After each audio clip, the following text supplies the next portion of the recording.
At Kroger, fresh groceries are our thing, so we check your delivery order for freshness at every step from farm to store and pick and pack every veggie in your free pickup order with care, because we treat your food the way we'd want ours to be treated. We're fresh every day, so shop anyway. Kroger, fresh for everyone. Free pickup on orders of $35 or more. Restrictions may apply. And now you'll find more ways to save on your favorites. When you download digital coupons, you can use up to 5 times in one transaction. Kroger, fresh for everyone. In the time it takes you to listen to this ad, almost 3 million gallons of water will have flowed over the deck at Niagara Falls.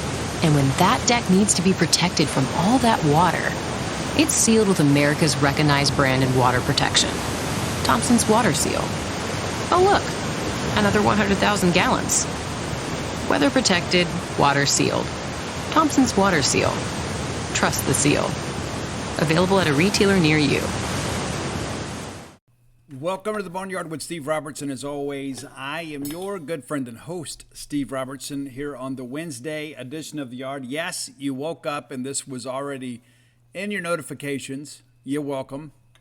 The reality of it is I've got a busy day ahead of me on Wednesday. For those of you in Winston County, I actually have 2 signings today in Winston County. Let me share those with you real quick here so we can get ready to kind of move forward. Also, too, want to take some time to offer, condolences and support to everybody impacted by the storm on Tuesday. Of course, that led to us rescheduling the Tuesday game with Southern. We're going to preview that game shortly on the show. But pretty serious stuff out there and some really difficult situations there in New Orleans. And I'm a big New Orleans fan. I know a lot of people don't like New Orleans. I do like New Orleans. I like the vibe of the city. I like being down in the French Quarter. I like walking up down Bourbon Street, like people watching. All of that is pretty cool stuff. And then when, people get hemmed up down there, I just get, I get real concerned. Oh my gosh. You hate it for anybody. You absolutely do. We had some damage here in Starkville on campus, had some older trees that were blown over. The ground got super saturated and the root structure gave way. And so there are some students and faculty on campus that are without vehicles. And of course, that'll all be taken care of with insurance for the most part. But you and I both know that is a very long and convoluted process. So again, wishing the best for them. So later today, I will be at Louisville, Mississippi, at 2 locations. I will be at the Rotary Club at Lake Teakakota, and I know I pronounced that incorrect. I'm sure somebody will message me and tell me. But I'll be there 11:30 to 1. I guess we'll call it Lake Teak. At 11:30 to 1, if you're in the Rotary Club, you're well aware. Always good to see those folks. And then from 2 to 3:15, I'll be at an author event at the Winston County Library. So if you're familiar with that, if you're not a member of Rotary, but you live in Louisville and you'd like to come out and get a signed copy of any of the books, we'll have them there. Thursday, March 24th, I'm going to be at Mossy Oak from 1 to 4. That's Thursday, March 24th. It's the first time I've signed there. Some good Bulldogs there in West Point, certainly those that work at Mossy Oak. And then Thursday evening at Anthony's Good Food Market in West Point from 6 to 8, I'll be there with the Mississippi State Alumni Association with the Clay County Alumni Chapter. So come out and check it out. And Saturday, before the ball game, I will be at Campus Book Mart on Saturday. We'll give you some firm times on the Friday show. So let me also encourage you, too, if you're looking to get Dogpile, the dogpilethebook.com website is completely sold out of copies. You're going to have to buy that at a local vendor. And there are several around the great state of Mississippi that are carrying the book. Of course, Lemuria Books in Jackson, College Corner, Barnes & Noble there in Ridgeland. They have them as well. I don't know if Red Square still has any. They may. We sold a ton of books there, and then I left behind, I guess, about 25 or so. They probably sold out, so maybe call before you go. But, of course, if they don't have them, just down the breezeway there is Barnes & Noble and Ridgeland. They certainly do. In the greater Starkville area, you can find it all over. Of course, it's available at the Lodge, at Liza Ty, at Campus Book Mart, at Barnes & Noble, of course, on campus, Book Mart and Cafe downtown, Maroon and Company. It's a lot of places. And, of course, in Tupelo, you can find it at Reed's and also, too, at the Barnes & Noble there in Tupelo. Please go out and buy those books. If you're in the Vicksburg area, you can find it at Lorelei Books. If you got questions, reach out and let me know. I'll do my best. We don't have a retail presence on the Mississippi Gulf Coast right now. When the second printing comes out next month, we will. And we'll do some dates down there too. A lot of people are asking about dates. Going to do some out-of-state stuff in the summer. Got to get through baseball season first. That's a priority. And so a lot of people have reached out and said, hey, Steve, when are you coming to Birmingham? When are you coming to Huntsville? When are you coming to Atlanta? When are you coming to Houston? All that's going to take place this summer. So we'll have some events, likely do some more things with the Alumni Association too. Just kind of see how things go. But going to be a very, very busy year this year for me on the book tour trail. But if you need copies of Stark Villains, and I shared this with you guys recently, there are only about 100 copies of Stark Villains that can still be purchased through the website. And of course, you can go to dogpilethebook.com or starkvillainsthebook.com. It'll take you all to the same place. The URL is the same.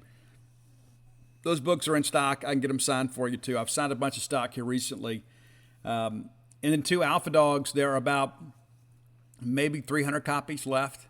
Don't expect to do another printing of those books this year. Dogpile, there will be multiple printings this year in addition to what we've already done. And so that's kind of where the publisher's focus is. And so if you want copies of Flim Flam, I guess we've got about maybe 400 copies of that. Maybe I'm wrong about that. I think it was 300 copies or so of Flim Flam, 200 or so copies of Alpha Dogs, and about 100 copies of Stark Villains. And so if you want to get those books, don't delay in getting that done. Many people have said, hey, well, I'll complete my collection later. You may have to do that, through a third party because, once those books go out of print, they go out of print. And then next year they'll probably do like a short run, just to put them back into print and have some stock. But you'll likely have to wait. And so I encourage you, if you're looking to get those books, of course, you can find them at dogpilethebook.com. And also, too, the turkey book is there, too. I share with you guys, too. A couple people have reached out about that. Former Professor Emeritus wrote his observations and kind of life's lessons learned as a naturalist, as a turkey hunter. And you can find that book there as well. Obviously, very, very good thing for you to check out. One more thing I want to share with you guys, too. I'm pretty careful about who I partner with. I just don't do a lot of that stuff. I get a lot of opportunities. I have a lot of people that want me to kind of peddle unlicensed merchandise, and I just don't do that. I always check with the university to find out if these people are licensed. I would say 9 times out of 10, they're not. But I did recently sign an agreement with this baseball barbecue group. I have shared that on Twitter and Facebook. They have the barbecue tools with the M/S logo on them, and it says Bulldog Baseball on it. Really, really cool. High quality merch. And so visit those guys, and there's a link on my Twitter. I tweeted it out. If you need the link, I'm happy to give it to you. It's baseball barbecue then /dogpile. But the reality of it is if you need it, let me know. I'm happy to. If you can't find it on my Facebook or Twitter, contact me directly. I'll get it to you. It's just a cool thing, and it's like I reached out to Leah Beasley in marketing to make sure these are officially licensed by the university, and they are. As a matter of fact, Mississippi State is the first school to officially license these barbecue tools. So again, that's baseballbarbecue.com. And again, if you have questions, reach out and let me know, and I'll be happy to send you the link. Father's Day is coming up. Be a great Father's Day gift. Let's thank our friends at Bulldog Burger Company. I love Bulldog Burger Company, and you should too. Chances are you're already a raving fan of Bulldog Burger Company. They've been in business for a while here in Starkville. The flagship right here on University Drive in Stark Vegas. I'm in there fairly regularly. I try to get by there once a week or so, as my schedule permits. My plan is to be down there Friday for lunch. I love going to Bulldog Burger Company because I know I'm going to get what I pay for, and you will too. Be sure and go check them out today. 3 great locations to serve you, of course, University Drive here in Stark Vegas, Gloucester Street there in Tupelo, and then the newest one, Lake Harbor Drive in the Ridgeland Flowwood area. Be sure and go check those folks out. Have the spring rolls for your appetizer. They will make you better looking. And we all need more of that. That's one of the reasons that I'm such an advocate, right? How do you think I got to be this beautiful? When I moved to Starkville, I was just an average looking guy. Now I've eaten all these spring rolls, and now you see. Now you see. Bulldog Burger Company, the place for people to go to meet. MEAT. All right, let's take some time and look at Southern baseball. Of course, this is a game State should win, but the reality of it is, at times we struggle with HBCUs. We do. And a lot of that, I think, has got to do with midweek pitching from HBCUs. A lot of times a bit of an adventure. A lot of times you get a lot of these junk ball type guys that are kind of crafty, they don't have a lot of velo, and you just don't see a lot of that. We struggled against Grambling. You recall we won that game 2-1 thanks to a solo home run from Brad Cumbus. We trailed in that game for some time. The reality of it is that we've got to get we have to get a 3-1 week. We really need a 4-0 week. You win these 4, all of a sudden you're 4-2 in the SEC before you go to Fayetteville, and you know how tough it is for us to go up there and play at Baum. It's an incredible atmosphere. If you are a Bulldog in Northwest Arkansas, or if you've ever considered making the trip, the Diamond Dogs need you to be there. I can promise you our baseball parents would love for you to be there, help supporting our team, because we are really up against it. That is, I would say, in all of my baseball travels, that is without a doubt the most hostile environment we see. And it's not just because, I would say Razorback fans are nasty, and there are some nasty ones here too. But the crowd in Arkansas understands that they're part of the experience. And so they are constantly on your outfielders. They are constantly razzing your pitchers. And it's a very tough place to go play. And I have a lot of respect for the Arkansas baseball program. I think Dave Van Horn is one of the best coaches in all of college baseball. I think it's just really a matter of time before Arkansas wins a national championship. So they were the best team in college baseball last year. And you can say, well, Steve, we won it. And we did, because there are no regular season trophies for being number one in the regular season. But I don't know that anybody could argue against. Arkansas was a better team than us when you look at the full body of work in the regular season. Of course, they don't make it to Omaha. So at that point, you're basically an also-ran. But the bottom line is they win the SEC. They win the SEC tournament for the first time. It is simply a matter of time before Arkansas wins a national championship. Could be this year. Who knows? I don't know that I would go that far, though. I mean, it depends on who gets hot late. But it's going to be a tough environment for us. But before we get there, we got 4 games to play. We're going to talk about the Alabama series on Friday. That's what we'll look forward to doing. But let's take a quick look at Southern baseball. Roger Cador built the Southern Jaguar baseball program, and I was in Baton Rouge really kind of during the heyday of that and got a chance to know Coach Roger Cador, a gentleman in college baseball. Loved that guy to death. Matter of fact, for years, the desk in his office was provided by me. I worked for a retail furniture company back then, and we wanted to have a relationship with Southern. And matter of fact, when John Cohen was at Northwestern State, we had a relationship with those guys when I was in Natchitoches.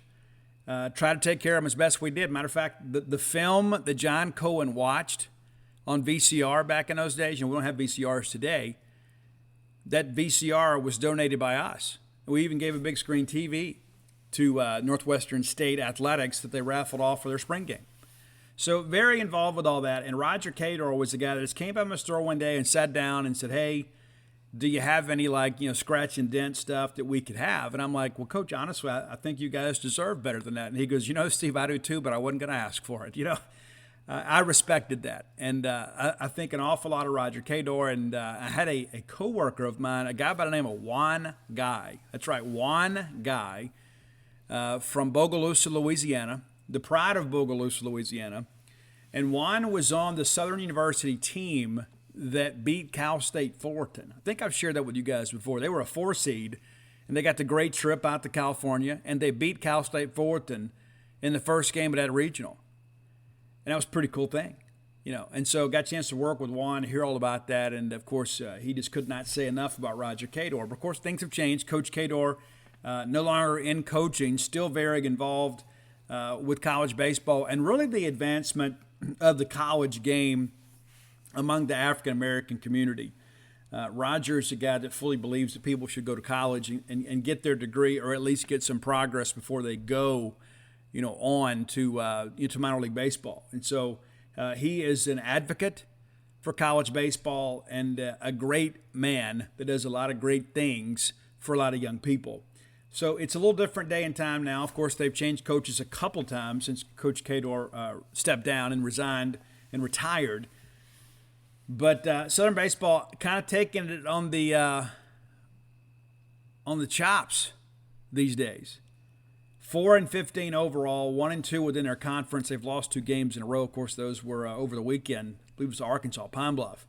They are 0-2 at home, 2-9 away, and 2-4 on a neutral field. Well, the 3 of those games on a neutral field opened up the year. The Andre Dawson Classic, and how cool is that, right? The Andre Dawson Classic was played at New Orleans, Louisiana at Wesley Barrow Stadium. A chance for a lot of these HBCUs to get together and just kind of celebrate HBCU baseball. I'm a firm believer too, and you guys have heard me talk about this on the show, and I have complained to as many people as I can get to. I've always felt that the SWAC schools were not treated fairly when it came to the NCAA selection, because almost every year that Southern would win the SWAC and get the automatic qualifier, they would go to LSU. It's like, are you kidding me? They play LSU midweek every year, and so they don't even get to leave their own town. They don't even get the benefit of a great trip. I mean, come on. Then Jackson State wins it, and then they send them to UL Lafayette. And I guess that's probably a fun thing, or they send them to State or Ole Miss. I think they deserve a trip. I do. I'm a firm believer in that. They should have an opportunity to go take a trip. Everybody else gets to go take a trip, and I know a lot of these pods are kind of geographically located, but it just seems like it's unfair that Southern University, I don't ever expect them to win a regional, but to make them have to go play at LSU, and more times than not, Coach Kadar had some really good teams. People forget Ricky Weeks, right? Ricky Weeks, incredible player. But then they go to LSU. It's like LSU was a top 8 national seed, and then so Southern really was not even, they were just an afterthought. It was okay, well, let's just find somewhere to put the SWAC school. Wasn't fair. If I remember correctly last year, let me look at the schedule here. It seems like Southern, upset, Jackson State in the SWAC tournament last year, if memory serves me correct. And I want to say they went to Florida State. They win the SWAC tournament and finished with a 20-30 record. So it wasn't a great SWAC team. Jackson State dominated most of the year. Yeah, they went to Austin. And I said, well, Steve, they went to Texas. They did. But at least they got a good trip out of the deal. They lose 11-0 to Texas. And then remember Fairfield? A lot of people thought Fairfield had the best record in college baseball much of the year. And they beat Southern 6-2 there at Dish Falk Field on the campus of the University of Texas. So yeah, pretty big deal there. And that was the thing, too, about the Jackson State thing. Jackson State last year was 34-8. 34-8 going into that SWAC championship game. And then they lose and then sit home. And a lot of people are thinking, well, maybe they'll get an at-large. Not a chance. And that's one of the things, too, you think about, too, is we talk about the RPI and the net and all that sort of stuff. It just doesn't help because of the quality competition they play. Speaking of which, let's get into the schedule. Let's see who Southern has played so far. Maybe get some names that you're familiar with. Again, I mentioned the Andre Dawson Classic. They open up the year with a 7-6 win over Alabama State University. Somewhat familiar with Alabama State. When Ani Robertson, my oldest son, was a recruit out of Baton Rouge, we actually were recruited by Alabama State and wanted us to come up for a showcase. We just never were able to get it together. At that time, he really wanted to go to southeastern Louisiana, and we kind of had our heart set on that, and then ultimately elected to play junior college ball here in Mississippi for a year before going to Williams Baptist. But Alabama State, that's a program I know for the last several years that they have put some real emphasis in recruiting to kind of expand their recruiting footprint. Hasn't really worked out, but I admire their effort. And of course, Southern beats those guys 7-6. They get Jackson State the next week, 7-5 in that ball game the next day. And then they lose to FAMU 8-7. So 3 very competitive games, and Southern goes 2-1 in the Andre Dawson Classic. Could have very easily swept that. Their first true road game. No, I'll take that back. This is a home game. They get the University of Missouri. How about that? How about Southern University gets Mizzou to come to Lehigh Stadium there in Baton Rouge? And Mizzou wins at 19-8. And Mizzou, not a great team, playing a little bit better this year than they did last year. Not a great team, but 19-8. That's your score. That Friday, they host Towson University. That's a 5-2 loss. Then they take on LSU. This is that opening Baton Rouge series where they play a couple of games there at their place and then went over to Alex Box. Or maybe they played the whole thing there at Alex Box. They did. They played the whole little. It's like the Bulldog Classic, when you've got all these teams that play 4 games. So they lose to Towson State 5-2. They lose to LSU 9-2. They lose to Towson 11-1. They lose to LSU 15-0. So not a good experience there at the old box. And, of course, that was 6 consecutive losses for those guys. They host McNeese State, lose that ball game 7-3. They head out to San Antonio, Texas to play UTSA. The Roadrunners are a pretty decent program at times, too.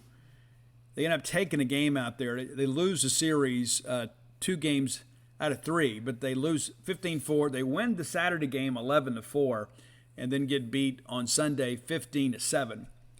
They play the University of Houston Wednesday out in Houston, lose that game 7-4. And again, I admire the fact that Southern is out here playing these schools. And it's not just about the check, it's about getting better. They're playing some top-notch competition, so when they get into their league, they're going to be somewhat battle-tested. It's a pretty ambitious schedule. I mean, you're playing 3 SEC teams in the first 6 weeks of the season, and one of those 3 teams is defending national champions. So good for SU. March 11th through the 13th, they make the trip down to San Marcos, Texas, and take on Texas State. The Bobcats win all 3 games, 6-2, 15-5, 9-5.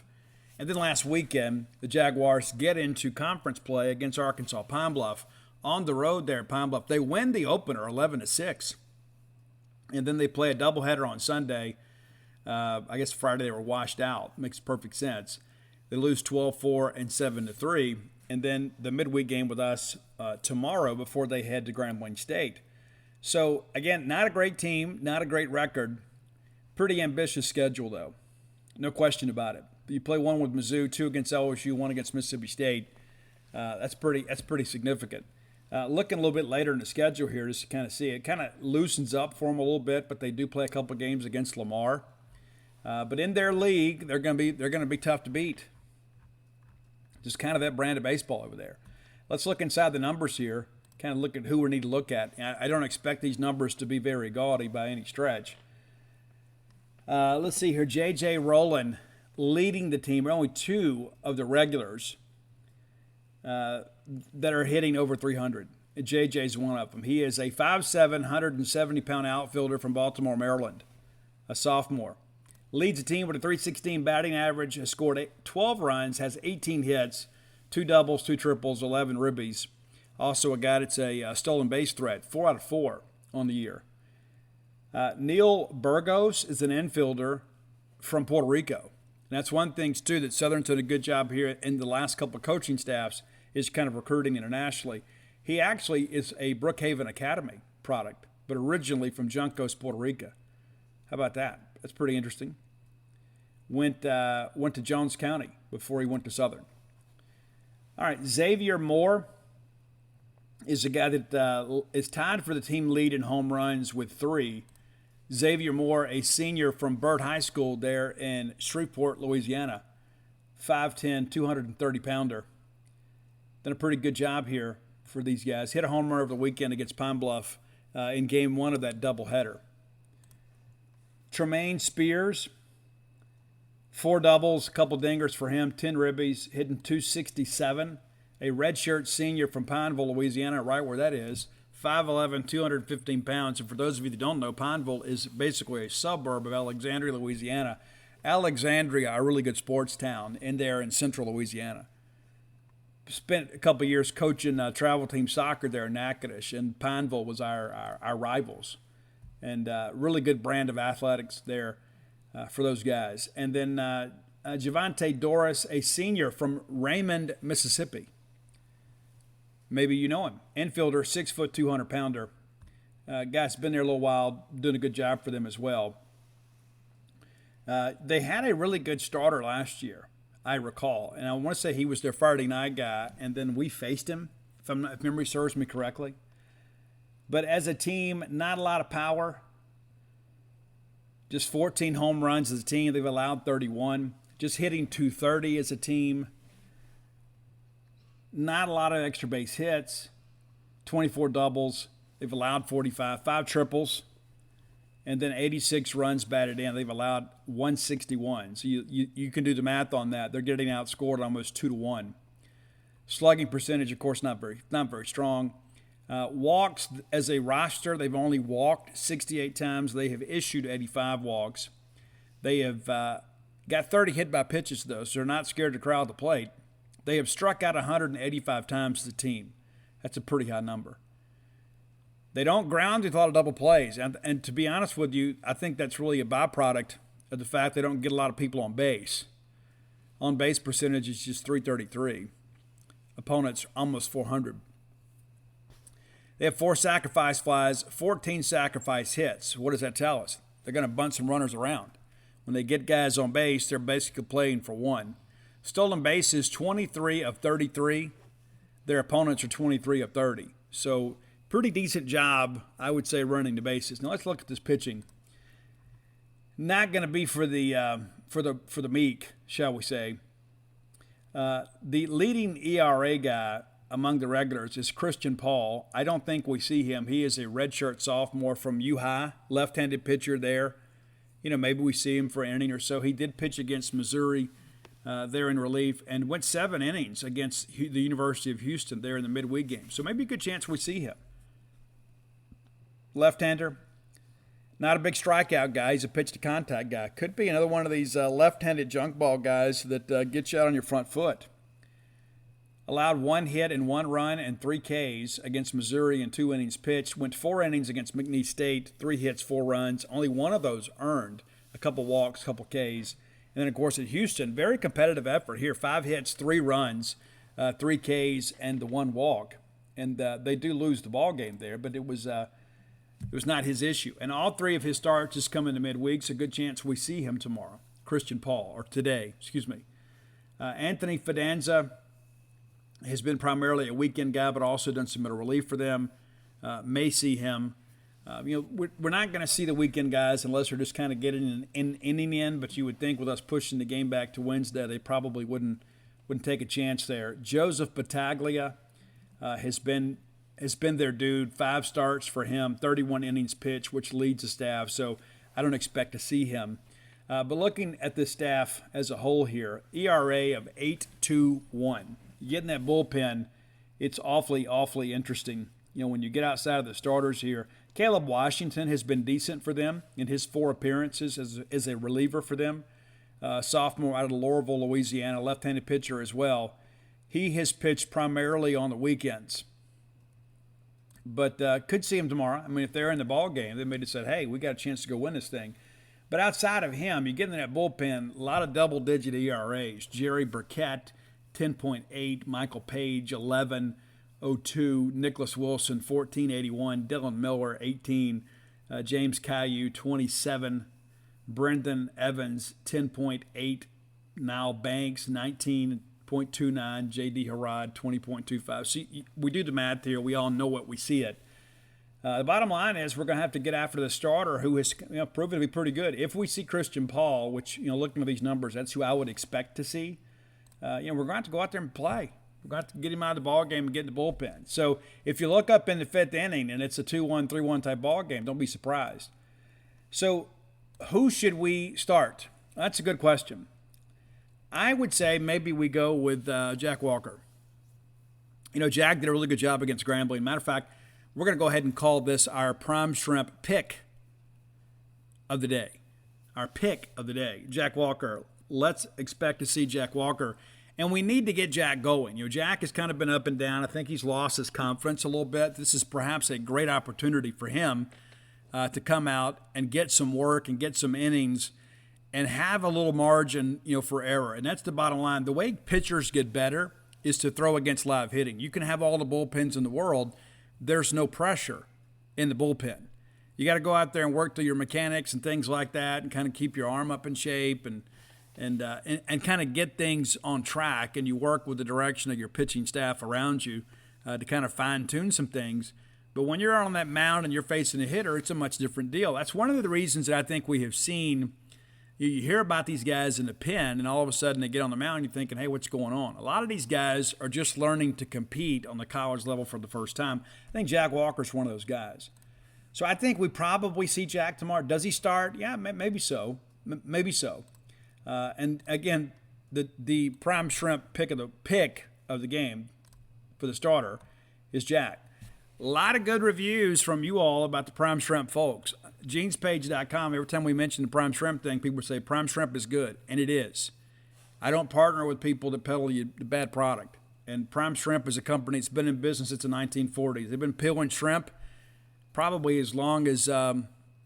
Because Bubba and his family know everything there is to know about the shrimping business. I think these people here at Prime Shrimp could rival that knowledge, despite the fact that they are not from Bayou Battery, Alabama. They're a New Orleans-based company. Do a great job. Easy to cook shrimp, guys. And that's the thing, too. It's like, Steve, well, how easy could it be? What's this easy? You don't have to prep it, and there ain't much cleaning to do. You don't have to peel them. You don't have to pull the tails off. You don't have to devein them. You run that pot of boiling water. You open your pouch. You drop them in. 10 minutes later, you're ready to go.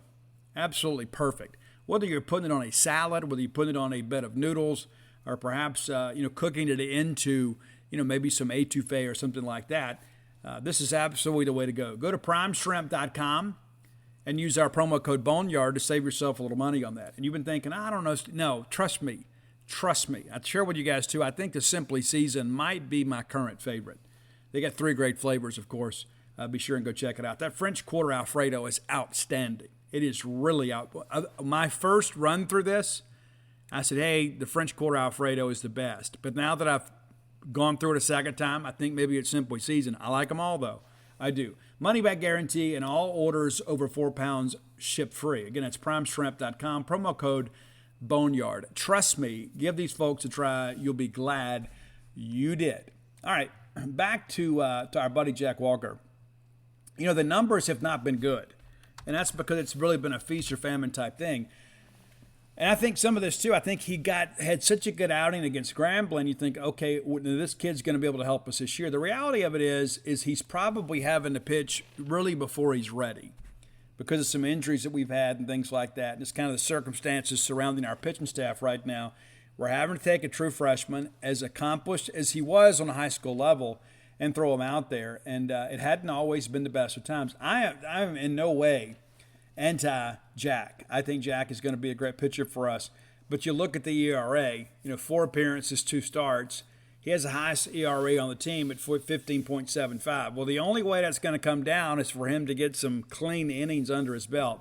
He's also kind of been the victim at times of some poor defense. He was the guy on the mound last week when we get the fly ball out there to center field and we lose it in the sky. It's dusk out there and Jess Davis just can't find it. Next thing you know, 3 runs have scored. And those are all charged to Jack. But he gets the routine fly ball. It's one thing's kind of unfair. But you look back, the very first appearance, opening weekend, we bring him out there against Long Beach State. He goes just 1 inning, give up 4 earned runs, a home run, a double, a walk, a couple of wild pitches. If you recall, Landon Sims' first outing, he didn't even get the first inning complete. He didn't even get outs. Only 19 pitches thrown. ERA balloons to 36. And, of course, that's in mop-up type situation. We lose that game 13-3.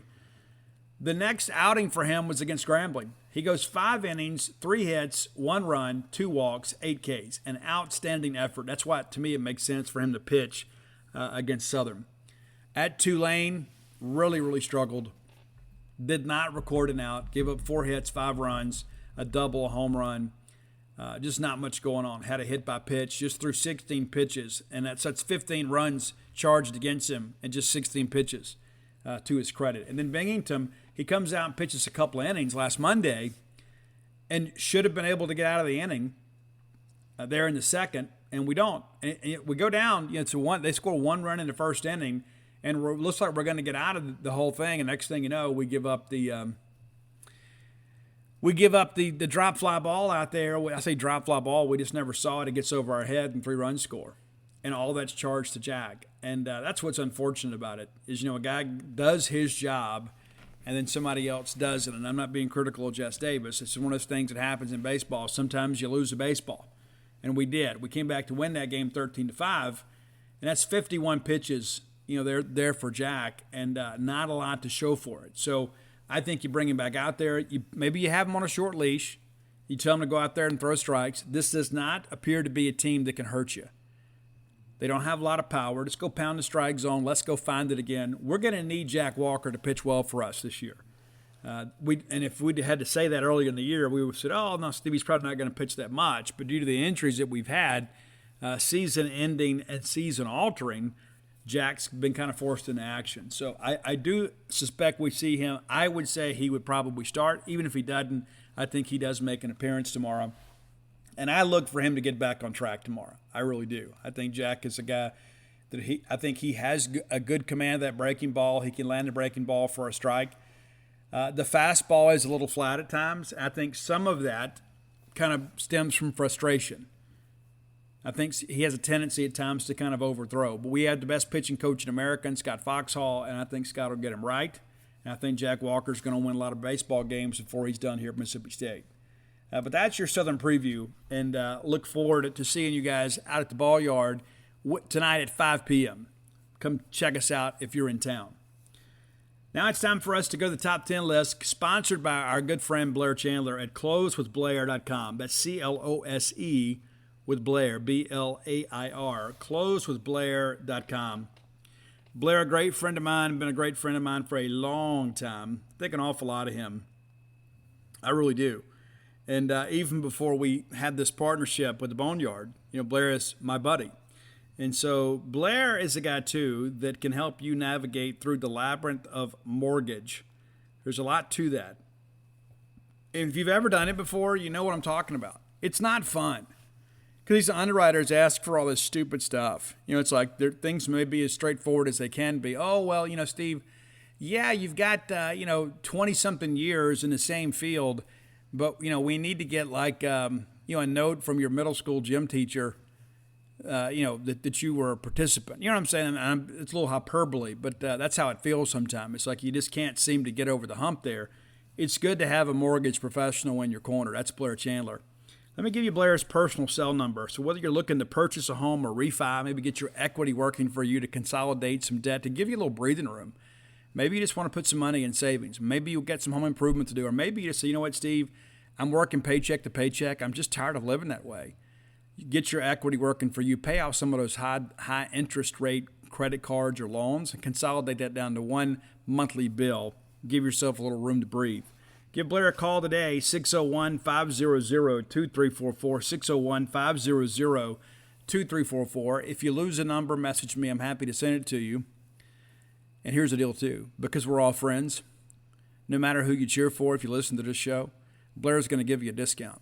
Just to let him know you heard about him on the Boneyard. Whether you text him, whether you call him, whether you send it by carrier pigeon, whatever you do, no matter how you communicate, let Blair know that you heard about him on the Boneyard. He's going to pay for your appraisal. It's about a $500 value. Again, closewithblair.com. Okay, today's top 10 list is kind of inspired by last Wednesday, we did the careers cut short by tragedy. I did not mention Selena, and I had her on my original list. I don't know what happened. I had a bit of a brain fart, and I forgot. Roy's like, hey, we're not doing chemical dependency or suicide or anything like that.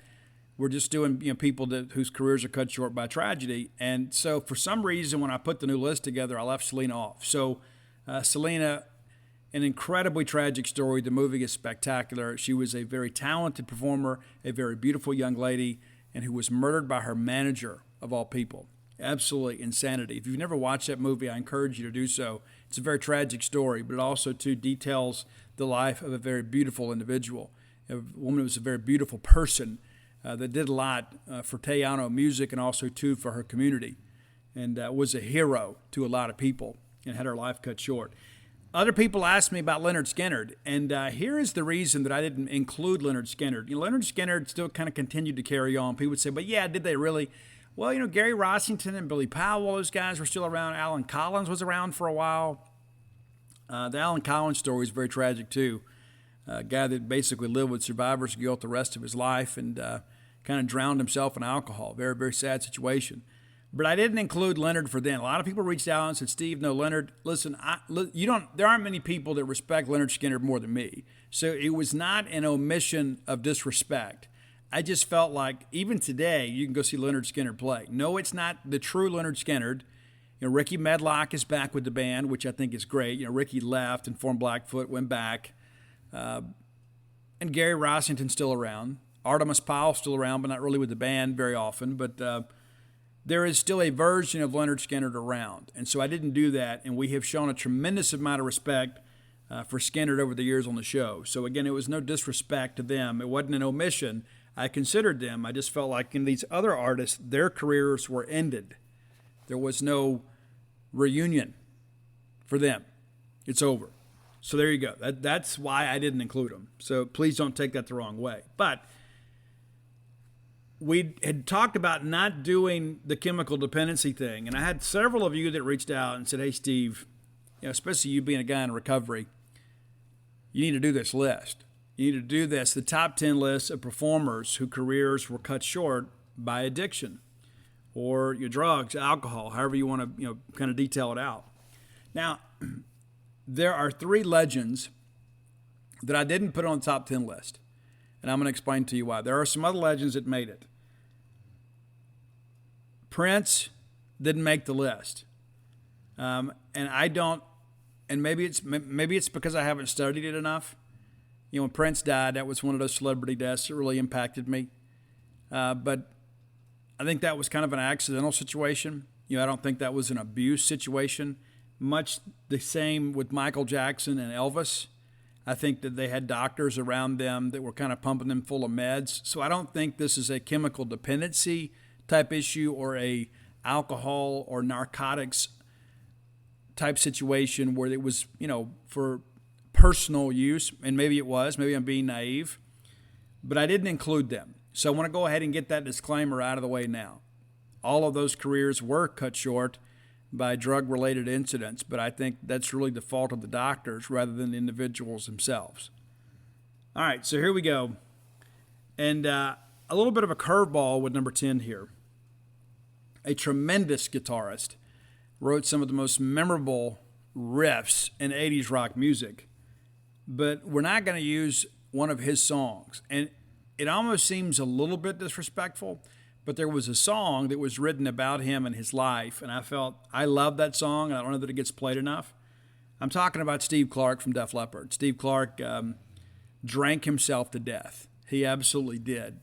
And the sad part about that, too, is if you've watched that behind the music, his fiancée at the time, Lorelei, beautiful woman as well, you just couldn't reach a guy like Steve Clark. No matter what you did, he kind of kept you at arm's length, and he had these demons and depression and things like that, and he kind of hid himself in alcohol. He buried himself in alcohol and chemical dependency to kind of deal with some self-esteem stuff, and you would think this guy's one of the most famous guitar players, and at the peak of his game, of course, he was the driving force behind Pyromania and Hysteria.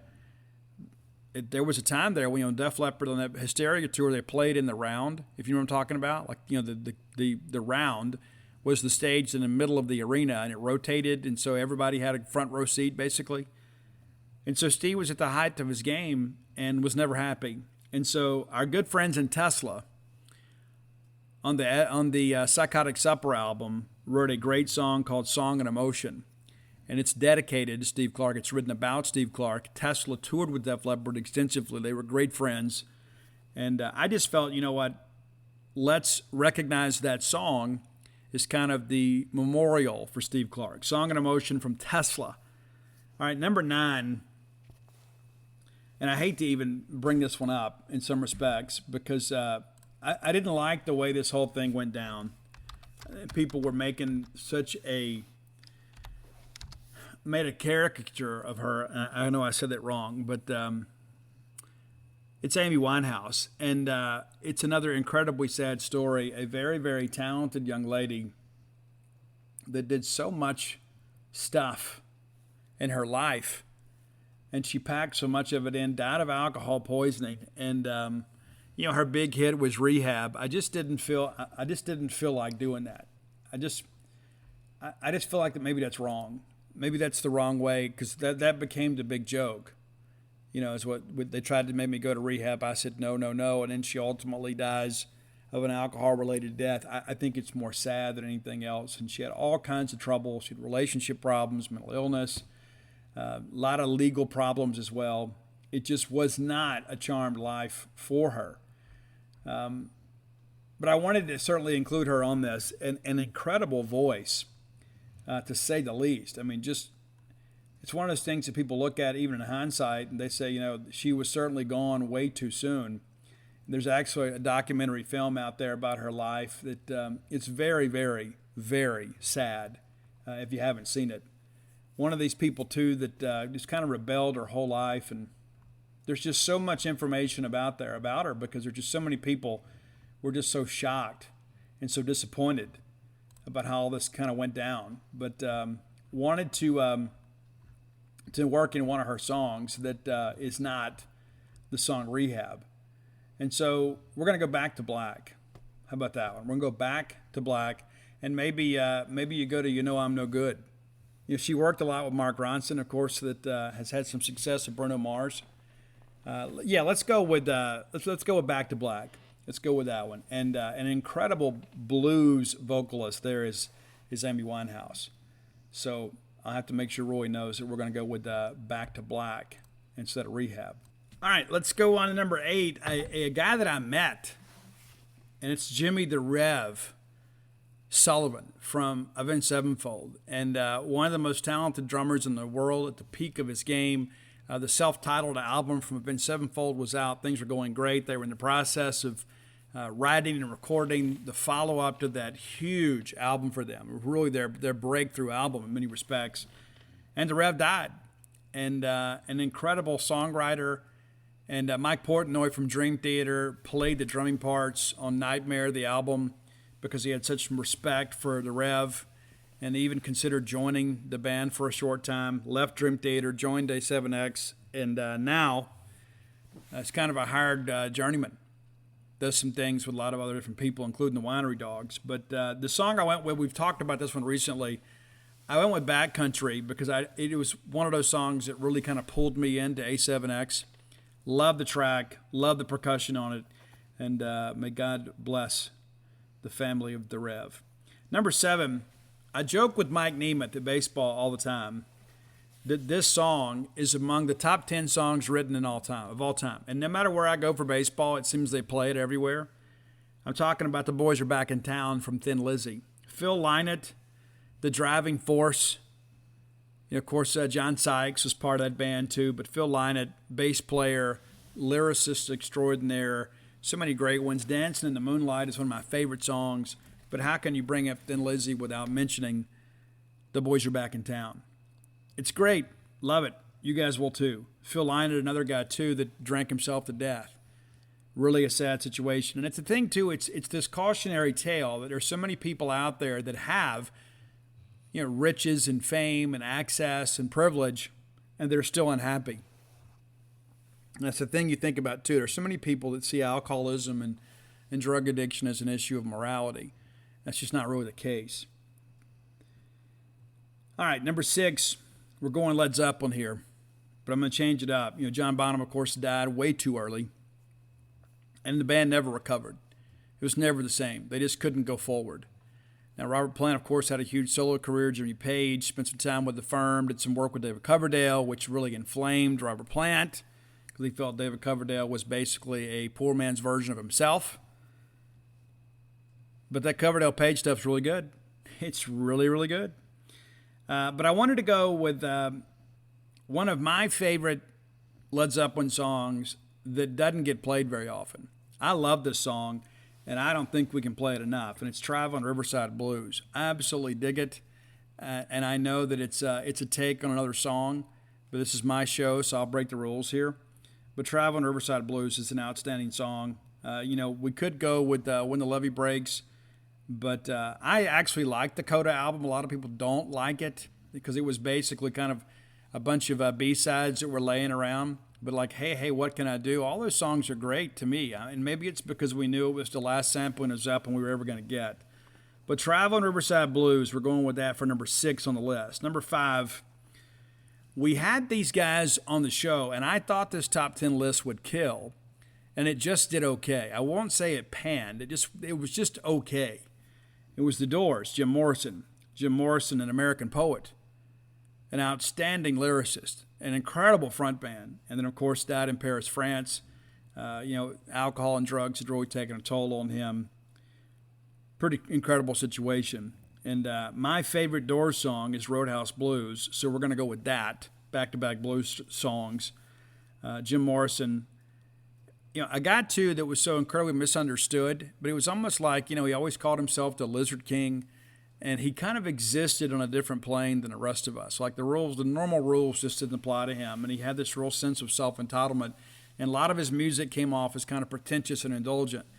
I get it. I actually love the lyrics on that. I remember watching the Doors movie and Robbie Krieger talking about how weird the lyrics were. Man, the words are weird, man. Well, that was Jim. And that was because of the fact that he was writing at a level that a lot of the musicians at the time just couldn't do. They couldn't comprehend it. All right, number 4, call it a homer pick if you want, but I'm going with one of Axl Rose's greatest friends. It's friends with some of our friends. Shannon Hoon. We talked about New Orleans earlier. New Orleans was Shannon Hoon's favorite city. It got the better of him. There were fans outside of I guess it was the Lakefront Arena, waiting for Blind Melon to play, and Shannon Hoon is laying there dead in the bus. Very, very sad story. An incredibly talented guy that was incredibly tortured. There's a lot of things in his life that, if you have seen the documentary, it shows you some insight that he was really a tortured person, and music was really his escape from all of that. And even with that, too, it's like you go back to this thing, it's one of my greatest, moments of gratitude is I'm just glad when I was involved in drugs and alcohol that I didn't have money. Because if I'd had money, I'd be dead. And that's kind of what happened with Shannon Hoon. He was a guy that struggled with chemical dependency, and all of a sudden you've got all this money and this access to whatever you want and in whatever quantities you want, and it got the better of him. But rather than go with No Rain, which is what many of you are expecting, I'm going back on the first album, and we're going with Changes. Changes from Blind Melon. Number 4, Shannon Hoon, an absolute genius that is gone far too soon. Number 3, I couldn't put this list together of people whose careers were cut too short due to alcohol and chemical dependency without mentioning Janice Joplin. Janice Joplin, in many ways, changed female vocalists in the rock genre forever. Nobody had sung like her. She's a blues singer, but nobody had really used the upper register quite like her. Nobody really strained their voice and really pushed themselves. And then that wonderful rasp that she has just kind of comes through. And so I went with I know people thinking, well, me and my Bobby McGee, well, it's a cover, and I know that it's my rules, but I wanted to use a song that I thought really, really pushed her vocals. And it's a song that many of you aren't very familiar with. It's a great song, and it's Move Over. Janice Joplin and Move Over. That's your number 3 song. Number 2, I would always be remiss if I didn't take some time to talk about someone that I admired greatly. They are basically a contemporary of mine in many respects, age-wise anyway. I was never nearly as talented as this guy by any stretch. And I firmly believe, had he lived, that he would have changed the direction of rock music. I think rock lacks some headliners today because of Lane Staley's death. I really do. A lot of people wanted to kind of lump them in with grunge, and I don't agree with that. I know that they were from Seattle, but they were different. They weren't like Nirvana or Pearl Jam, and even Soundgarden. I think Soundgarden's probably a little bit closer to Alice in Chains than some of the others are, but Alice in Chains is a rock band. Man in the Box came out. I remember when we saw it on MTV, and like everybody goes to school and they're talking about it, and it's like it freaked everybody out because they were unlike anybody else that were playing at the time. It was just different, and you knew things were changing. And I don't know if they were changing for good, but the 80s rock scene had gotten really bloated and really predictable, and all of a sudden a band like Alice in Chains comes on, and people are like, "Hey, I need to hear more of this." And that that Facelift album is just absolutely phenomenal. It is a classic rock record. If you don't own it, you should. If you can find it on vinyl, get it. If you can't, download it on your iTunes.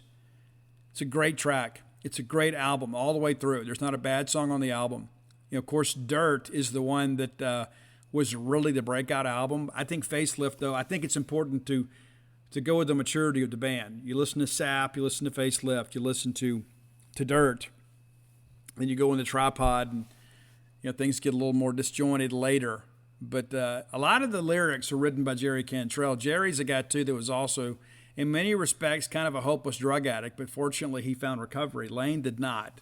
And if you're unfamiliar with the story, I hope someday they make a major motion picture about this, or at least a documentary about the life and times and death of Lane Staley. Lane is a guy that met this wonderful young lady named Demery, and they were engaged, married, everything was wonderful, and Lane turned her on the heroin. She overdosed. Lane goes over the edge, cannot face life with the guilt and shame of all of that. Basically, stays in his apartment doing cocaine and heroin, had gotten down under 100 pounds, suffered with gangrene. It's a very, very sad story. Randy Starr, one of the last people to see him alive, threatened to call 911 because of the state that Lane Staley was in. He elected not to. Lane told him if he did, he'd never talk to him again. He didn't. Lane dies. And then the guilt of that sent Randy Starr into the abyss of addiction himself. He was already an addict, but at this point, he no longer cared. He went on celebrity rehab, talked to Lane Staley's mom. Lane's mom forgave him, didn't blame him. But at the end of the day, he blamed himself. But I go back to a song that is actually about getting sober, ironically, off the Dirt album, and it's Wood. It's Wood. I think one of the best songs in the Alice in Chains catalog. And listen, this version of Alice in Chains is out there, is good. It's not great. And it's never going to be great again without Lane Staley. It's just not. And I've got, I told you recently, I donated some money to the Lane Staley Foundation to help fund treatment centers in the Pacific Northwest, and they send me these great Lane Staley shirts, and I wear them with such pride, and I was very, very blessed to be able to get one from the very first Lane Staley show, one of the fundraisers they did, and really proud to have that. But I get a little emotional when I think about this because, when I was first getting sober, I listened to a lot of this stuff. I listened to Dirt, and there's all this recovery jargon that's in there. We talk about the pink cloud turns to gray, and and I go back to The Real Thing, which is one of my favorite songs on the Facelift album. And he says, I grew up wanting to rehab, the doctors didn't do me no good. And all that stuff stuck with me. So maybe rock some Alice in Chains for Lane Staley today. But number one, the guy that I think, again, nobody's death is ever celebrated for this kind of stuff. It's one thing if, there's somebody out there that's some rotten person or whatever, like when Saddam Hussein was hung, there are a lot of people that celebrated the death. I don't think we can ever, I don't think it's ever in good form to celebrate death. But when you have mortal enemies out there that are trying to kill you, I think there is some glee that gets attached to that. But the guy that I think we talk about changing the direction of music, he's one of the greatest guitar players who've ever lived. I don't know that there is an Eddie Van Halen without a Jimi Hendrix. I know there's not a Dimebag Darrell without a Van Halen. And all that kind of goes back to Jimi Hendrix, who basically took a right-handed Fender Stratocaster, flipped it upside down, played it left-handed, took all these blues scales, and then made it psychedelic rock. And he changed the direction of rock music forever. A lot of people would say, Steve, let's go with this one, let's go with that one. You think I'm going Purple Haze? I'm not. I'm going to one of my favorites that is probably an underappreciated classic. It's If 6 Was 9 from Jimi Hendrix. So there you go. There's your top 10 list. It's kind of sad. I hate it's kind of somber, but I think let's celebrate their talents, but at the same time, we can kind of lament the loss of their lives due to chemical dependency. And I think, again, it's important to understand that, chemical dependency and alcoholism is no respecter of persons. A lot of people think, well, it only happens to poor and disenfranchised people. That's just not true. It's not true. I say when I go speak, really the only difference between, the people on the street, doing crystal meth, and then the soccer mom that's popping pills all day to make it through the day. The only difference between the two of them is where they get their dope and where they lay their head. And so the bottom line is it's all the same thing. We can talk about drug of choice, and this drug is a trash drug, and this is a luxury drug, or whatever. They all lead to the same place, and that's jails, institutions, and death. And I've done 2 of those and tried the third and just wasn't successful. And so my hope is today, if you are a person that is struggling with chemical dependency, that you will reach out and get some help.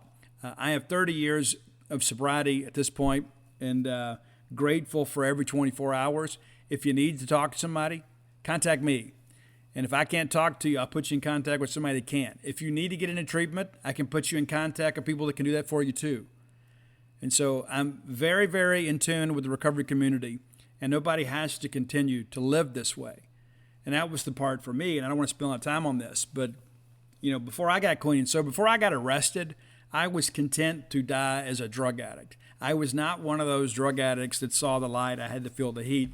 And I thank God that I got arrested, because had I not gotten arrested, I would not have been forced to get honest with myself or with my family and get help. It is funny how life works. I was given a second chance. I have made the most of that chance, and I'm a very happy person today. Not every day is a banner day. Don't get me wrong. I mean, this time last week, the cup was completely empty. I needed some time off from the book tour. I was worn out and isolating a lot. That's never good. I won't say that I thought about drinking or using. I didn't. But a lot of those same, feelings. And, they always say an addict alone is in bad company. And that's the case for me, And so I'm very social. And so when I have to kind of withdraw and stuff, it doesn't always put me in the best of spaces. But so I know what you're dealing with. And there are sometimes people think, Steve, I'm beyond hope, or I've got it handled. It's really not that bad. I said all those same things too. And I remember laying in my apartment one night, and I'm just going to be brutally honest with you guys. I drank a couple bottles of Robitussin and dropped 4 hits of acid, and I took some medication that I thought was pain pills. I was about to beat it on my chest. And I was content to die as a drug addict because I was scared to go to the hospital because they'd call my family. And I didn't want my family to know I was a drug addict. So I would rather have died than told my family that I needed help. And so maybe you're in that situation. And if you are and you feel hopeless, I can promise you you're not alone. You're not the first person who's ever felt that way. And so if you need some experience, strength, and hope, I've got it in bushels. All right, let's thank our friends at Campus Bookmart. I love Campus Bookmart. You will too. Whenever I need to kind of gratify myself instantly when it comes to financial type stuff, when I go buy myself something, I can be careful how I word that. When I want to go buy something for myself, Campus Bookmart's usually where I go. Unless I'm ordering like an Ozzy Osbourne shirt or something like that, I go to Campus Bookmart. And anytime that I get ready to buy something for a friend or anybody like that, I went by and bought my daughter's Mississippi State diploma frame from Campus Bookmart. That's something you should be thinking about kind of moving ahead. If you've got people in your family that will be graduating soon, you want to get an official Mississippi State diploma frame, you can get it right there at Campus Bookmart. And Stan and Man and them, they have a big warehouse, and so there's a lot of them up there. You can go see them for yourself. It's right there by the stairwell, and you can see them for yourself. Kind of be thinking about that because you probably haven't thought about that. You're thinking, oh, we're going to be graduating soon, and you haven't considered the fact that you need to get your graduate a diploma frame. You can do that, Campus Bookmart. Outstanding service. Stan and Man, Miss Kathy Brown, lovely, talented Susie. I love them all. They treat me like family, but you know what? It's not because I'm special. It's because they love all of us in the Mississippi State family. So if you're looking for Mississippi State merch, visit them today at campusbookmart.net. You can also get signed copies of Dogpile from them. You don't have to go into the store. You can just put it on your list. And matter of fact, if you want it personalized, I can do it through them too. Pretty easy to do. Go to campusbookmart.net and use promo code BSR, which stands for Beautiful Steve Robertson, and that gets you free shipping on all orders over $50. Any order less than $50, absolutely incomplete. And if you're less than $50, order a copy of Dogpile for yourself, someone you love. Father's Day's coming up, Easter's coming up, end of school's coming up, graduation's coming up. A lot of good things coming up. Baseball's coming up, Friday's coming up. There's always a reason to celebrate and get a copy of Dogpile and get some Mississippi State merch. Again, that's campusbookmart.net, promo code BSR. All right, let's take some time and take an inventory of where we are right now as a team with some of these SEC stats. Mississippi State stats. We'll talk about what's going on in the SEC in the next segment of the show. But it's interesting, too, when I look at what Mississippi State has done offensively this year, it is not exactly maybe as bleak as maybe the perception. You know, the national championship team hit 278 as a team. 278. And we struggled against some SEC pitching at times, but 278 as a team. And, of course, we hit 75 home runs, one of the best seasons. We also allowed 72 home runs. That's been a problem for us this year, too. But interestingly enough, the stats are not too terribly different from what we saw last year offensively. Now, some of that is because when we get after you, we can run away from you. We are a team that's capable of stacking some runs together when we get a pitcher on the ropes. That hadn't always been the case. Consistency has been an issue. That was the case last year, too. And I remind people, too, there's just so much of that. You know, in hindsight, we get this kind of revisionist history at times, kind of about what we've done, what we're doing, how things have gone. But when I look at that national championship team, I go back and I remember, you know, we beat Vanderbilt 9-0, 13-2. But there were some times early in the year we were not good offensively. You know, we scored 2 runs against TCU. We lose the game. We lose to Tulane 7-3. Braden Olthoff really shoved it that night. We beat Southern Miss 4-1. We lose to Kent State 9-5. That was a ball game too, where we just couldn't spell their starter. We beat UL Lafayette 4-0, which is 4 hits. We beat Eastern Michigan 4-1. Had to come back and walk them off in the Sunday game. We did a really good job at LSU. Didn't score a ton of runs. We scored 12 on the weekend, managed to take the series because our pitching was so good. We lose to Arkansas 8-2, 11-5, 6-4. Do a good job against Kentucky to win. But we forget there were 2 one-run games, a 3-2 game and a 4-3 game. We had to come from behind in that Saturday game to win. We get Auburn. We do a pretty good job there. We win the Friday night game 6-5. And then, of course, blast them on Sunday 19-10. The game that sticks out, too, is Doug Nikhazy, who was outstanding for Ole Miss. You know, it was a one-hit shutout that Saturday, and we all went into Sunday thinking, oh, my gosh, we cannot lose this series. Well, fortunately, we don't, because we had the big Tanner Allen bases clearing triple that kind of set the stage for really built a lot of momentum for us down the stretch.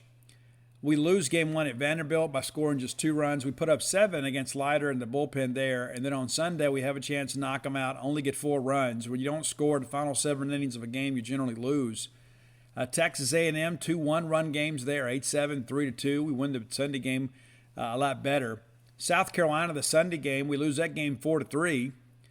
And, of course, the Missouri game, we have to come from behind to win game 1, 5-4. And then we lose 7-6 and then 16-8. It was tough. We go over to Alabama. We sweep the series. But, again, we kind of forget how competitive it was, too. We win that Friday night game 4-2. Saturday was very good.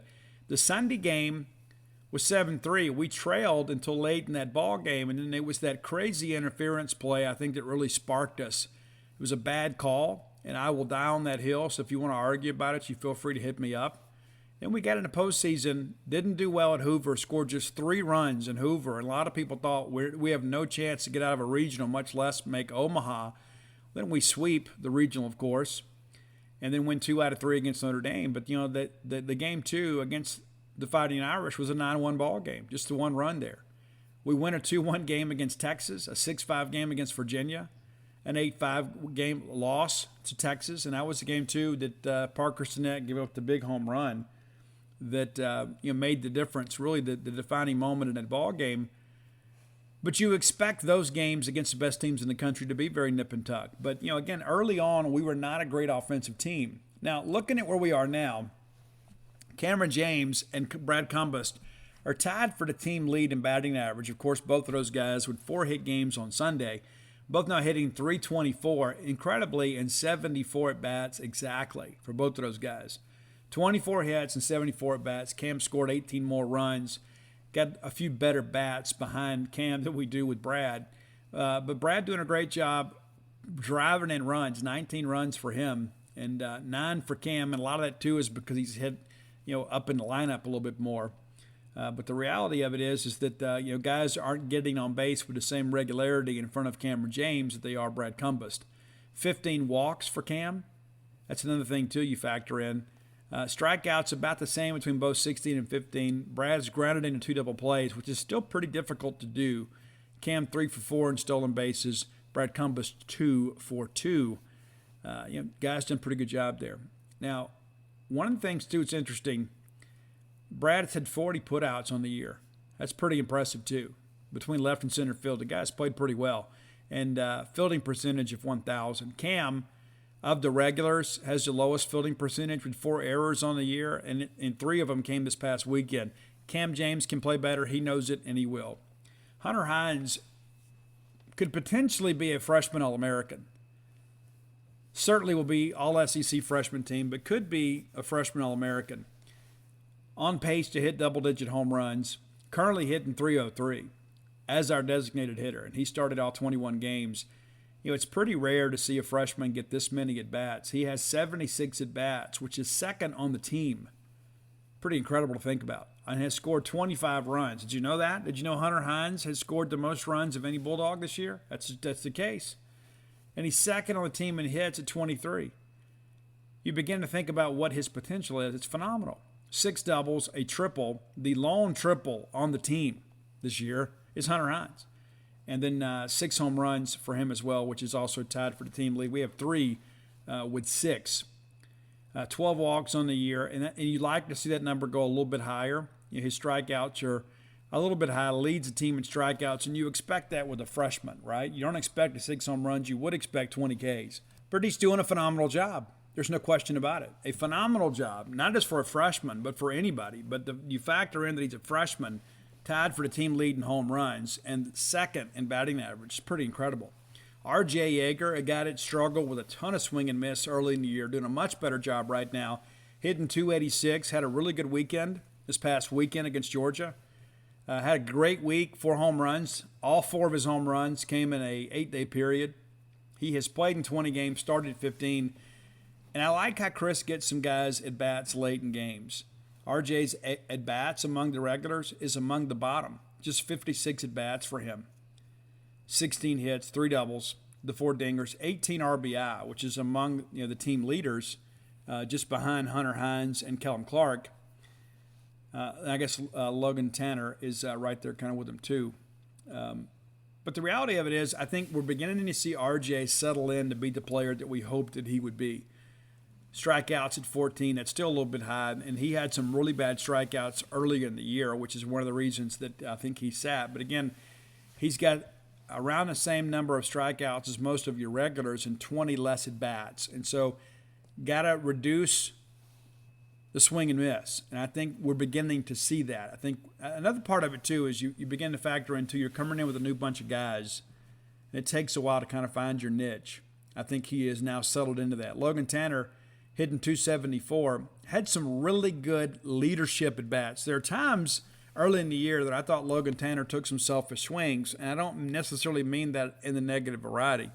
There are a lot of times, too, I think he feels a lot of pressure to go out there and hit the big home run when maybe the line drive will do. I thought he was much more disciplined this past weekend. Was really kind of a rally starter for us, had a couple leadoff doubles to get things going, .274 average and 73 at-bats. Has scored 20 runs, 20 hits, and he's got some guys behind him that are beginning to show some real power with Kellum Clark and Brad Cumbest. And so LT kind of rides that around too. 22 RBIs, which is second on the team. 15 walks too, and that's one of the things that I think he does a really good job is he will let you walk him. And I think that, again, is a sign of maturity. Take the walk rather than chase the bad pitch and ultimately ground into a double play. 15 strikeouts, have been hit by pitch twice. He has grounded into a couple double plays, and you expect that with a catcher. 12 assists on the year, 2 errors, and one of those really bad, just a ball that's kind of hung up in the grip there. Luke Hancock hitting 269. Now, I am not down on Luke like some of our folks are. He had a couple doubles over the weekend. Luke is a trained assassin in the batter's box, and he is only going to get better. And once he gets going, he is capable of carrying the top half of this lineup. Home run numbers are down right now, just one dinger for him, two for Logan Tanner. But Luke is a guy that we know is a double-digit home run guy last year, so you know he's capable of driving the ball against SEC pitching. He will get it going. He leads the team in 17 strikeouts this year. 17 walks and just 3 strikeouts. It seems like it's more than that. It's not. This is a guy that has a great eye for the baseball. He doesn't chase bad pitches, and I think one of the Ks, I remember, it was just a bad call. He just doesn't strike out very often. It's almost like the old story about, Sandy Koufax, or Ted Williams, excuse me.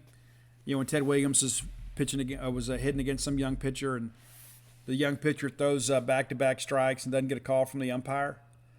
He walks down off the mound, and the umpire's like, what? And he goes, those are strikes. And he goes, son, Mr. Williams will let you know when you throw a strike. That's kind of how it is for Luke. Luke is a guy that's got a great eye for the baseball, and that will serve him well. We talk about draftability. That's one of the things. Pitch selection is very important for Luke, and sometimes he's a little bit impatient, jumping on that first pitch fastball, and could probably work the count a little bit better. But I am not worried about Luke Hancock. I've got a lot of faith in him. I know that he will get it going. Kellum Clark began the year, 0 of 18. Now he's got 15 hits on the year and 16 runs. Very efficient in that respect. And did sit some time too, but now he's rolling again. He's hitting the baseball exceptionally hard. He is a guy, I think, that has gotten over a case of draftitis. I think he understands if he just relaxes and plays baseball, it's all going to take care of itself. And I'll be honest with you, I think among our starting 9, Kellum Clark projects as the best Major League Baseball prospect unless it's Logan Tanner, because Logan Tanner obviously plays a luxury position at catcher. But among the regular fielders, Kellum Clark is a guy that has the big league physique and is a guy that's got exceptional power. And I think that he will certainly be a double-digit home run guy. Projected that beginning of the year. He had 5 dingers last year, mostly in the second half of the year. He's already got 6. He could be over 10 before we get to Super Bulldog weekend. I don't think there's any question. 19 RBI. You're really starting to see him get going. He's another guy, too, that is learning the value in the walk. Just 10 walks on the year, but look for those numbers to go up. 15 Ks, that's another pretty big number there too.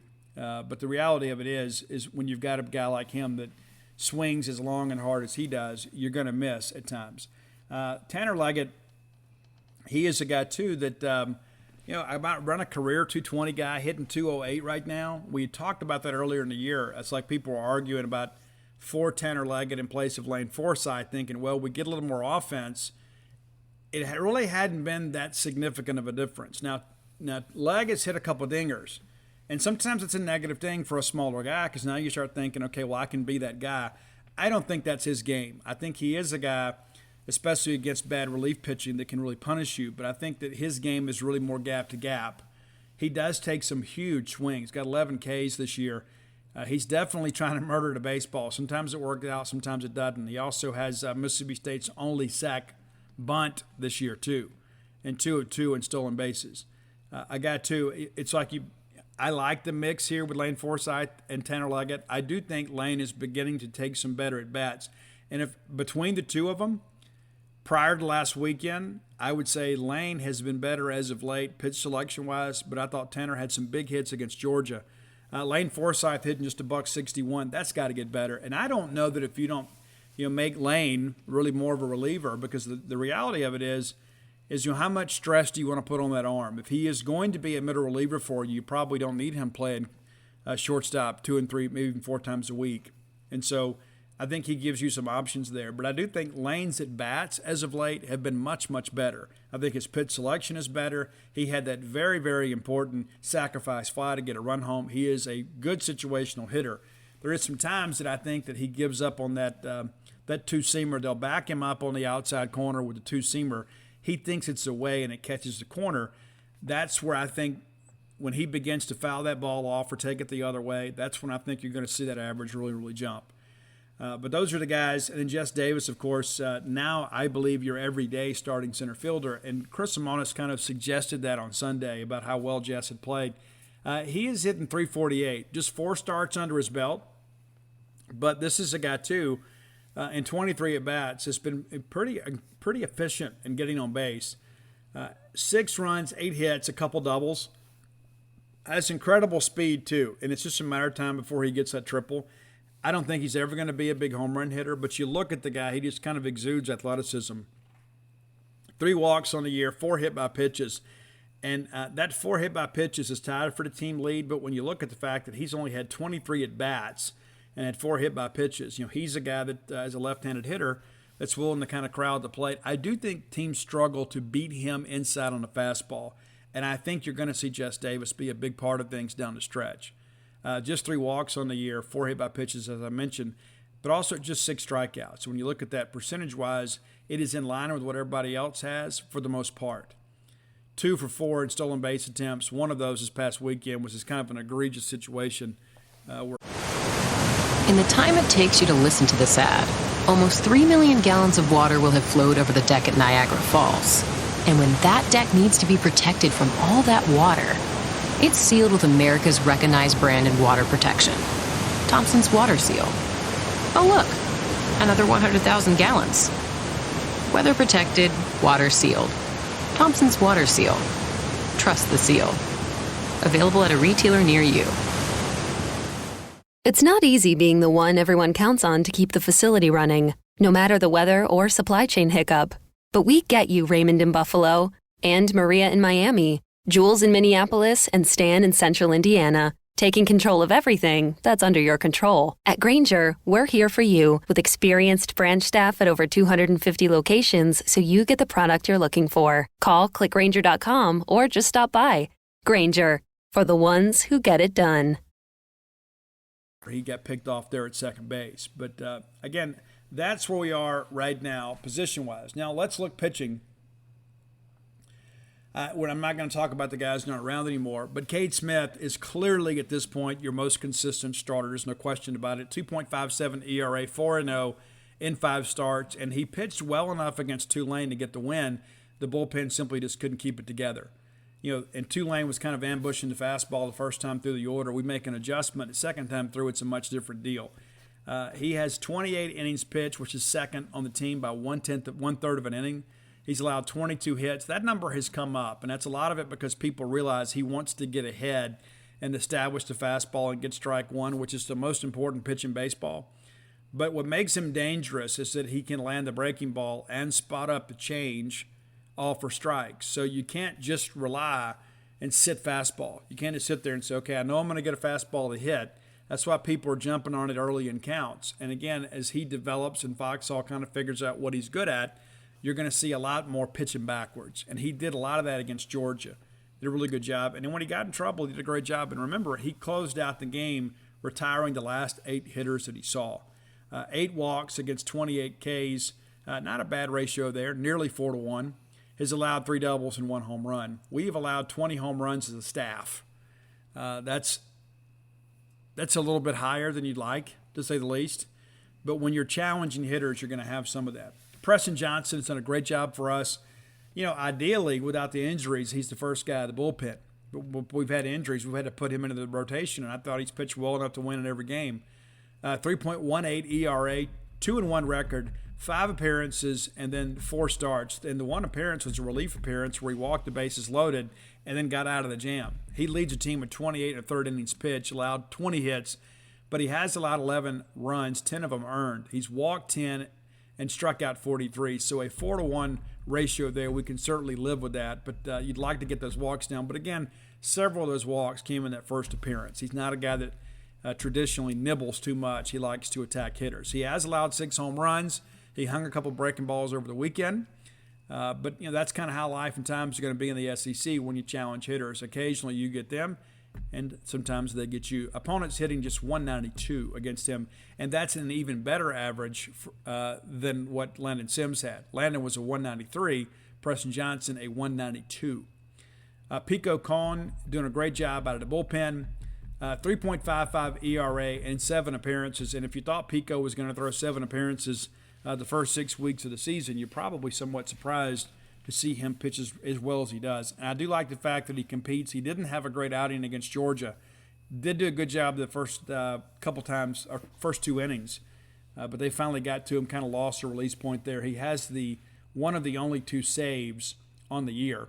12 2/3 of an innings pitched. The hits have got to come down, but again, that's against a byproduct of challenging people in his zone. He's allowed 8 runs, 5 of them earned, 14 Ks against 5 walks. Like to see that get a little bit better. That's not even 3-1. It's close, but it's right there. And then the 2 doubles and the 1 home run. He gave up a home run against Princeton when the game was still pretty much decided. Wild pitches 4, which is tied for the team lead. So we got to do a little bit better job there. Parker Stinnett, 4.64 ERA, 3-0, got a no decision this weekend. And again, got a decent start, and then a second time through the order, the wheels kind of came off. We kind of detailed that on Monday. But 7 appearances, 3 starts, and he gets us 2 wins in a week. 21 and a third innings pitch, allowed 15 hits, 12 runs, 11 of them earned. Those 12 runs, the most on the team among the regular weekend guys. He's second highest on the team in runs allowed. We spoke about Jack Walker a little bit earlier. And again, some of that's not Jack's fault. But Parker is a guy too. And I've said before, I don't know that I don't move him to Friday and move Preston to Saturday. That's what I would do. And of course, Chris Lamonis has never asked me, hey Steve, what would you do? I would run Parker on Friday because you're going to be shoving against a guy. You hate to ever feel like you're conceding a game, but when Parker's on, Parker's able, I think, to match people on Friday. But also, too, it gives you a chance to throw who your most consistent guy on Sunday, who's Cade Smith, and then I think your second best guy on Saturday. So you're matched up number 2 versus number 2 on Saturday, and then number 1 versus a number 3 on Sunday. I would not move Cade Smith to Friday. I don't think he's ready for the pressure of Friday night. But also, too, I think he gives you the best chance to close out a series with a win, whether that be to clinch a series or get a sweep or to salvage a game. I think he is a guy that you can rely on when somebody else's bullpen is kind of thin and they're having to throw somebody out there. I think I leave him exactly where he is. That's just my personal opinion. Again, not that Chris Lamonis needs it. Brandon Smith has been a bit up and down this year, and I thought he pitched well. He threw strikes on Saturday. Just kind of got into a little bit of a pickle there. ERA is 5.94 and is 1-1 on the year. He was tagged with the loss. 8 appearances, no starts, 16.2 innings pitched, 21 hits allowed. That's got to get better. Now, some of that, of course, against Texas Tech. I mean, you've got some separation in the game. You're just trying to get the game over, so you're pounding the zone. And Texas Tech, one of the best hitting teams in the country, they take full advantage. So 11 runs, all of them earned, 15 Ks against just 2 walks. So Brandon doing a good job, not nibbling when he's out there on the mound, but he has given up a ton of extra base hits, 6 doubles, a triple, and 3 dingers. And again, that's just in 16 2/3 of an inning pitch. Opponents hitting .309, which is the highest among the regulars. That's got to get better. Jackson Fristow, again, probably not where we wanted him to be at this point. I think everybody would submit that when Landon goes down, you're thinking Fristow maybe is a guy that works on the weekend. Turns out to be Stinnett. Fristow, 6.92 ERA, 1-2 on the year. 7 appearances, 3 starts. I thought he really has thrown some good stuff in relief. I thought he was outstanding Sunday against Georgia. Saturday is kind of a no-win situation. You bring him in with the bases loaded and 1 out, and then or may have been any, and then he gives up a hit. And again, I don't think that's a blemish on his record. I think at that point the game was pretty much already lost, just a matter of them touching home plate. But 16 hits, so he's given up more than a hit per inning. That's got to get better. He's allowed 10 runs, all of them earned, 15 Ks against 6 walks. And that's really where he's gotten himself in trouble. Hit by pitches and walks. The control issue is still part of the thing with him. We got to get that. He's too talented. He has too much arm talent. My concern with Fristow, and maybe some of you astute observers of baseball have seen this, is there's not enough bite in that slider. There's not enough sink in a slider. Like it really never changes planes. And so if you're sitting fastball and you get the slider, you're still able to foul that pitch off. And if you're skilled enough with the bat, you could recognize it and take it the other way. And so I don't know if that's a grip issue, that's something Scott can fix, or that's just kind of what Fristow's going to be. That slider, I don't think, has enough sweep to it or enough sink to it. I think it's still a pitch that is still hittable. The bat can remain in the zone when you're thinking fastball. You can kind of slow the swing down a little bit and at least foul that ball off. An opponent's hitting 314 against him. So a little bit farther down the list, Brooks Agar is a guy with a 1.29 ERA. I think he has to be a big factor for us. 1-0 on the year. He's got 8 appearances, usually working in 1-inning stints. He's allowed just 4 hits on the year, 1 run, 4 walks and 10 Ks. So, that's the control thing is going to get there. I'm a believer in Brooks Agar, and I think Drew Talley is a guy that can help us too. Drew tagged with a loss, really just kind of a victim of circumstance there. Got a 1.80 ERA in 4 appearances. Again, kind of 1-inning stints, but he is a competitor. I love the fact that Drew is not scared to get hit. He's like, you know what, I'm going to go pound the zone.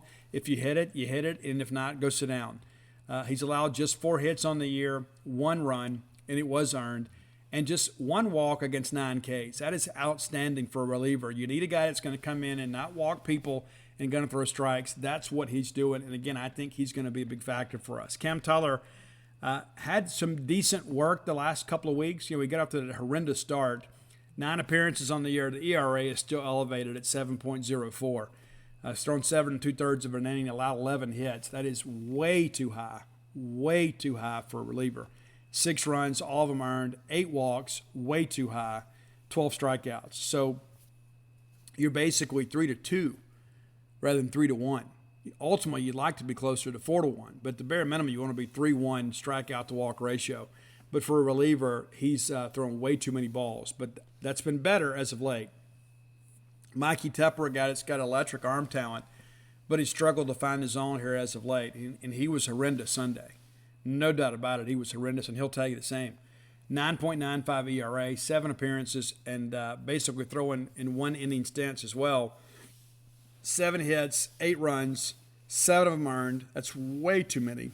You can't give up a hit per inning. Certainly can't give up a run per inning as a reliever. And he's got more walks and strikeouts. 7 walks, 6 Ks. That has got to get better. No doubt about it. And I mentioned Jack Walker. I'm not going to go over that a lot more today. Again, I think Jack Walker is ultra talented, and it's just a matter of time before we get him going. His best days are ahead. There's no doubt about it. All right, final segment of the show brought to you by the fine folks from Portico. I told you guys before, if I was moving to Starkville now, that's where I would move. I'm not opposed to living in a neighborhood. I live out in the sticks right now after all those years, living in Baton Rouge, living in neighborhoods, having to deal with all that traffic. I kind of like being able to be out here by myself and be kind of reclusive. But if I was moving now, I'd move there. I like the convenience of being close to campus, and really that's why you move to Starkville, right? Is to be near Mississippi State. 1.1 miles away from the Mississippi State campus. An outstanding place to live, an outstanding place to work. That is Starkville. Be sure and check those guys out. You can start with a 2-bedroom, 2-bath home and go all the way up to a 4-bedroom, 4-bath home. So maybe you've got a growing family, or you know you're going to expect company when you move to Starkville. You're going to have people that would love to come stay with you and go attend the ball game. And deep down, you want them staying with you, right? It's like, hey, we get more time together. We can have dinner together. We go to bed together, have breakfast together, whatever. You like having company, so you can have that big place, whether it be a retirement home for you, your ball game weekend retreat, or perhaps your primary residence. Portico has an answer for you. Phase 1 is completely sold out. Phase 2 now under development. You can have some say in that too. You can pick out your lot and your housing plans. To get more information, reach out to our friend, former Diamond Dog outfielder Brooks Bryan. That guy knows a little bit about Omaha. Give him a call at 601-416-8075. Again, that's 601-416-8075. Make Portico your next move. All right, looking around the Southeastern Conference in the few minutes we have left together, it's been an interesting week in the SEC. People always say midweek games don't mean anything. Yes, they do. Yes, they do. And if you think it's insignificant, talk to somebody on the NCAA selection committee. You start tacking up some bad losses in the midweek, it's going to bring your RPI down. You can say, well, they'll prop it up in the league. But, when it gets down to deciding between hosting locations and top 8 national seeds, that's a factor. You don't believe me? Ask Ling Jarrett at Notre Dame. All right, so back on Tuesday, Vanderbilt took care of Belmont, 13-4. Georgia, 10-3 winners over Georgia State. Florida edges out Bethune-Cookman, 3-2. Florida, They're ranked in the top 10. I still think they win the SEC, but they got to start showing us a little something here. Kentucky off to a pretty good start this year too. They take care of Morehead State 7-5. Tennessee beats up on Butler 13-3. Auburn survives a wild one with South Alabama 13-12.